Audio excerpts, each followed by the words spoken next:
Bon les frérots, bienvenue sur la chaîne ABC Blues. Chelsea a battu Aston Villa 3-0 et franchement magnifique. On a vu des choses qu'on n'avait jamais vues auparavant parce que oui, Enzo Fernandez, Romeo Lavia et Caicedo étaient alignés dans la même équipe et ça, c'est du jamais vu. Et comme d'habitude, mettez le pouce bleu, abonnez-vous. On est un peu plus de 1000 sur la chaîne, 1000 fans de Chelsea. C'est énorme, donc ça fait vraiment plaisir. Merci beaucoup. Et c'est vrai que quand j'ai vu la composition de base, je suis allé sur Insta, sur le compte officiel de Chelsea.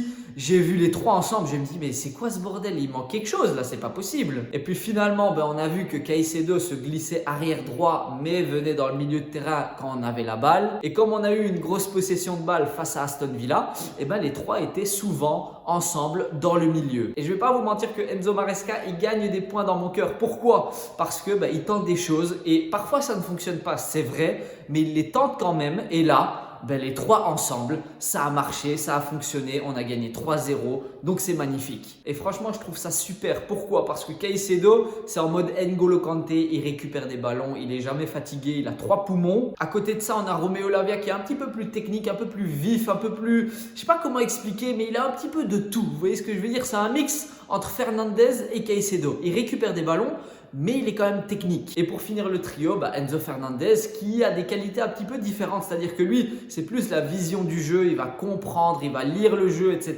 Et en plus de ça, on va le voir dans la dernière partie de terrain parce que oui, il marque des goals, il est décisif. Et franchement, je m'y attendais pas parce qu'il y a 2 mois, on le critiquait tous. On disait qu'il devait aller dans l'équipe B. Et moi, le premier, je suis honnête avec vous. Mais là, mon avis a totalement changé. Pourquoi? Parce que Enzo Fernandez a réglé ses problèmes avec sa femme, dans son couple, etc. Je crois que mentalement, il n'était pas bien. Mais maintenant, comme tout est réglé, ça va mieux dans la tête. Et ça se ressent sur le terrain parce que Enzo Fernandez est décisif. Pour moi, il pourrait même limite être homme du match. Enfin, je sais pas trop. Il a été bon, voire même très bon, je trouve. Cole Palmer aussi, bien entendu. Et c'est lui, l'homme du match. Parce que oui, les gars, c'était un grand Cole Palmer. Un goal et un assist. Ça, magnifique. Même si je trouve qu'il aurait pu être un petit peu plus visible dans certaines parties du match. De temps en temps, il s'éteint, puis il se rallume, puis enfin bref, vous connaissez Cole Palmer. Mais au final, on gagne 3-0, il donne un assist et un goal. Donc, qu'est-ce que vous voulez de plus? Qu'il mette un deuxième goal, un deuxième assist? Il pourrait, c'est vrai, ce serait cool. Mais on est déjà content avec ce qu'il fait sur le terrain. À côté de ça, on a Jackson en pointe qui répond encore une fois présent. Parce que oui, il a quand même marqué 8 goals cette saison en 13 matchs. Donc, je trouve ça très correct. Quand on compare ce qu'il faisait l'année dernière, il était catastrophique. Sa finition, c'était pas bon du tout. Et là, sur sa première occasion, premier goal en une touche de balle, reprise de volée, magnifique. Donc je trouve réellement que Jackson, il évolue petit à petit parce qu'il faut lui laisser le temps, ça c'est sûr. Mais il a évolué depuis le début de la saison et ça c'est important. Alors quelque chose qu'on n'avait jamais vu auparavant ou du moins presque jamais, Maresca a eu les cojones de le faire.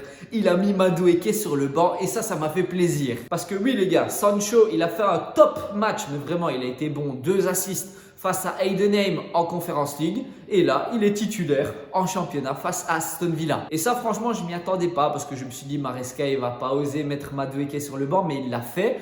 Et Sancho, je trouve qu'il a fait un bon match. Techniquement, on sent que lui, c'est un régal. Franchement, quand il a la balle au pied, moi, je trouve qu'on sait jamais ce qu'il va faire. Mais c'est ça qui est beau avec Jadon Sancho, c'est que le gars, il est imprévisible. Mais bon, c'est pour ça aussi qu'on regarde des matchs. Et de l'autre côté, Pedro Neto, qui a fait un très bon match aussi. En fait, c'est toute l'équipe de Chelsea qui a été bonne aujourd'hui. Même Robert Sanchez, qui en tout début de match, il gagne un face-à-face contre Watkins, si je dis pas de bêtises. Et honnêtement, quand j'ai vu Watkins arriver face à Robert Sanchez, je me suis dit, ok, c'est goal. Mais non, il nous a sorti un top arrêt en mode Jorgensen.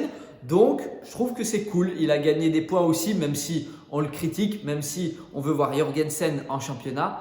Mais il faut dire que Robert Sanchez, il a fait son match. À côté de ça, il y a quand même un petit point négatif, c'est dans la défense. La blessure de Wesley Fofana.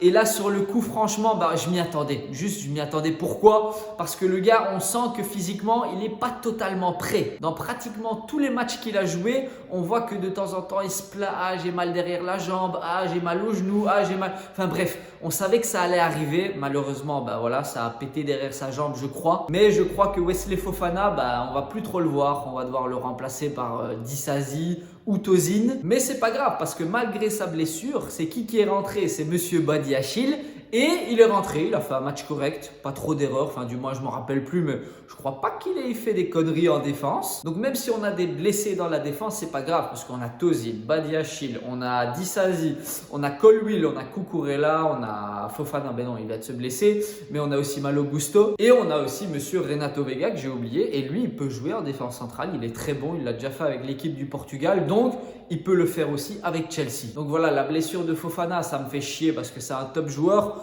mais c'est pas si grave que ça parce qu'il y a des joueurs qui peuvent le remplacer et faire le taf sur le terrain. Et c'est vrai que pour une fois, on a vu des remplacements qui se sont faits un petit peu plus tôt dans la rencontre. Je crois que c'était vers la 65e, 70e minute environ. On a vu Nkunku, Joao Félix, Madueke aussi qui sont rentrés.